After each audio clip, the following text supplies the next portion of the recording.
I was in the store and I saw these shoes and I thought, those look like they must be comfortable shoes. I'll bet you could squat in these shoes all day and not feel a thing.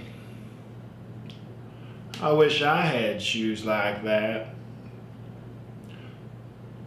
So my mama said if I got these shoes, I could squat anything.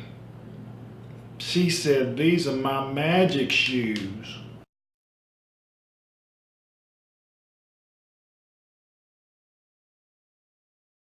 Okay, so I got some squat shoes, Nike Romaleos, which I think is Spanish for Romaleos. I don't know what Romaleos means, or I don't even know if it's a Spanish word. I'm not a smart man. I did get some squat shoes and I am gonna try them out. I've worked out with them in a little bit. It feels like they're making a difference, but today we're gonna test it out and see. First pair of squat shoes for me, so like most people, my progression here was I started lifting in like jogging shoes, which is probably the worst shoes you could possibly lift in. And then I've been just squatting barefoot. And when I do that, my ankle mobility is such that I can just barely hit depth. So today we're gonna test it out because weightlifting shoes are like a box of chocolates and you just don't know what you're gonna get. Warming up here with body weight, I feel like my depth is pretty good. You can see I'm probably getting just a little bit below parallel on these, so I'm hitting depth just fine. Body weight's never really been a problem here, and then I want to try it with some shoes on and see if there's any difference, and I feel like I'm getting a little bit lower. So what is the range of motion? In both cases, I'm straightening all the way back up to the top, and then when I have the shoes, I feel like I'm getting just a tad lower. As far as support and all that, I don't really notice that much of a difference, but when I'm in bare feet, it's just my feet in direct contact with the floor, so support's probably about the same either way. Here with just the bar, again, depth is fine. Looking at it from the side just to make extra sure, because I have these cheap mirrors over my gym. You can see one there to my left, and I've got them, and I can't always get a good angle on what I'm doing because I don't have a wall of mirrors like you'd have in a gym.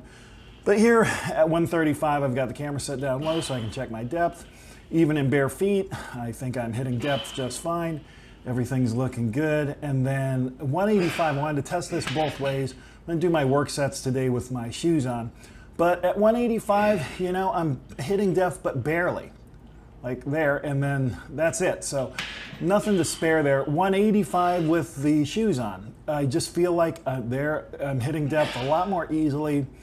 I feel like I really have to struggle to get low when it's just my bare feet with my ankles. And with the shoes on, you can see the range of motion does increase and I'm able to get just a little bit lower. So it's probably making the squat ever so slightly a little better exercise. So just that fraction of an inch, 3/4 of an inch is enough to make a difference here.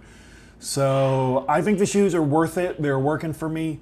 I do worry about hitting depth. You can see like on that rep, I'm doing great. So here at 230, this is my work set weight right now. So I'm hitting 230 with the shoes. So let's see, how deep am I getting? How low can I go? And yeah, see, that's fine. So I feel like when I was bare feet on the floor, that it was a lot harder. So overall, I feel like these things increased my range of motion. They made it easier to hit depth. Bare feet on bare floor is about as solid as you can get, so it didn't improve how solid I felt, but I do feel like it definitely increased the range of motion. So I would do this again.